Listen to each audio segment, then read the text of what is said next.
नमस्कार, मैं हूं दीपक मुनि और आप हैं मेरे साथ दे टीवी पर। तो सिंगापुर में इस वक्त शंग्रीला डायलॉग शुरू हो गया है। 3 दिन के इस जमघट में दुनिया भर के देशों के डिफेंस मिनिस्टर्स, डिप्लोमैट्स और आर्मी चीफ इकट्ठा होते हैं। इस डायलॉग का केंद्र होता है एशिया पैसिफिक रीजन, और जब हम एशिया पैसिफिक रीजन की बात करते हैं तो यूएस चाइना का नाम सबसे ऊपर आता है। 2002 से ये इवेंट यूएस और चाइना के बीच टॉप लेवल इंटरेक्शंस का बेस बना हुआ है। पर इस बार चाइना और यूएस के बीच की टेंशन इतनी ज्यादा बढ़ चुकी है कि चाइना ने अपने डिफेंस मिनिस्टर को यहाँ भेजा ही नहीं। यूएस की तरफ से यहाँ पीट हेग्सेट आए, जो यूएस के सेक्रेटरी ऑफ डिफेंस है, और इस इवेंट में इन्होंने कहा कि एशिया पैसिफिक में यूएस के पार्टनर्स को अपनी खुद की सुरक्षा के लिए अपने डिफेंस की स्पेंडिंग्स को बढ़ाना होगा, क्योंकि चाइना का थ्रेट रियल है। आज नहीं तो कल चाइना यहाँ पर एक बहुत बड़ा थ्रेट बनकर उभरेगा। हम चाइना को इग्नोर नहीं कर सकते हैं, हमें हर समय चाइना के लिए तैयार रहना होगा। हेग्सेट ने ताइवान का एग्जाम्पल लिया और बताया कि कैसे चाइना ताइवान को कब्जाने के लिए न केवल मिलिट्री ड्रिल्स करता रहता है, बल्कि साइकोलॉजिकल प्रेशर गेम्स भी खेलता रहता है। और बात एकदम सही। अभी 1 महीने पहले चाइना ने एक प्रोपेगेंडा वीडियो रिलीज की थी, जिसमें ताइवान के प्रेसिडेंट को एक पैरासाइट बताया था। वो पैरासाइट जो ताइवान को धीरे धीरे खा रहा है। और ये जो इनका प्रोपेगेंडा है, ये अब से नहीं है, ये काफी लंबे समय से चल रहा है। कभी चाइना की वॉरशिप्स ताइवान को घेर कर हार्ड शेप बनाती हैं, तो कभी ताइवान के इन्वेजन की ग्राफिकल वीडियोस बनाकर ये ताइवान के लोगों को डराते रहते हैं। देखिए, पीट हेग्सेट या यूएस का कोई भी लीडर जब डर का माहौल क्रिएट करके डिफेंस बजट बढ़ाने की बात करता है, तो उसमें 20% कंसर्न्स इनके जेन्युइन होते हैं और बाकी का 80% सेल्फ इंटरेस्ट होता है। यूएस अपने अलाइज का टॉप मिलिट्री सप्लायर है। साउथ कोरिया, जापान, फिलीपींस और ताइवान सबको हथियार बांटते हैं ये लोग। अभी कल की रिपोर्ट में मैंने देखा कि डोनाल्ड ट्रंप अपनी इस प्रेसिडेंसी में अपनी पिछली प्रेसिडेंसी से ज्यादा वेपन्स ताइवान को सेल करने वाले हैं। ट्रंप की पिछली प्रेसिडेंसी में ये वैल्यू $18 बिलियन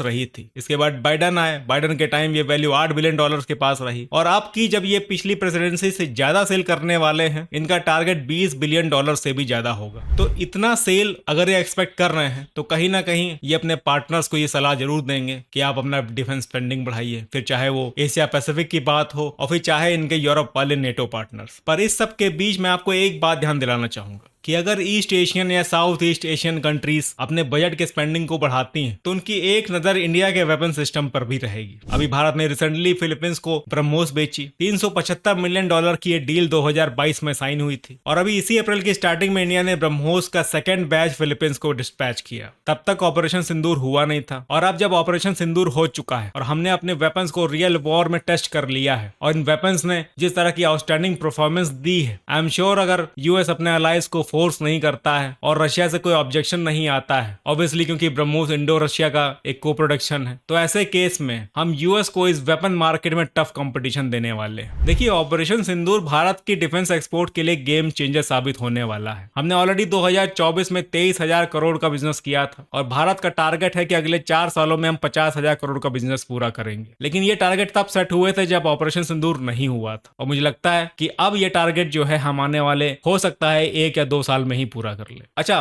ब्रह्मोस की डिमांड बढ़ती जा रही। फिलीपींस के अलावा वियतनाम, इंडोनेशिया भी इस वक्त भारत के साथ डील नेगोशिएट करने में लगे हुए हैं। इधर मिडिल ईस्ट में Egypt, Saudi Arabia, UAE, Qatar, Oman, फिर उधर साउथ अमेरिका में ब्राजील, चिली, अर्जेंटीना, वेनेजुएला, मतलब लिस्ट बहुत लंबी है। और सिर्फ ब्रह्मोस ही नहीं, आकाश मिसाइल एयर डिफेंस सिस्टम की भी डिमांड बढ़ रही है। हमने भी रिसेंटली अर्मीनिया को अपना आकाश मिसाइल एयर डिफेंस सिस्टम बेचा है, और खरीदारों की लाइन यहाँ पर भी बहुत लंबी होने वाली है। आपने सिप्री का नाम सुना होगा, Stockholm International Peace Research Institute. ये स्वीडन की एक इंडिपेंडेंट थिंक टैंक है, जो रिपोर्ट कंक्लूड करती है कि दुनिया में सबसे ज्यादा आर्म्स कौन खरीदता है और कौन बेचता है। इस रिपोर्ट के अकॉर्डिंग इंडिया वर्ल्ड के top most arms importing countries में रहता है। पर जिस तरह से रिसेंटली हमने अपने आत्मनिर्भर पर फोकस करना शुरू किया है, हम बहुत जल्दी one of the top arms exporting countries में होंगे। हाँ, एक कंसर्न है, वो रहेगा जो कल एयर चीफ मार्शल ने पॉइंट आउट किया, और वो ये कि हमें ये सारे कमिटमेंट्स टाइमली डिलीवर करने होंगे, चाहे वो हमारा इंडिजीनियस एयरक्राफ्ट इंजन कावेरी हो या 5th जनरेशन AMCA। तो फिलहाल के लिए इतना ही, मिलते हैं और वीडियोस में, तब तक के लिए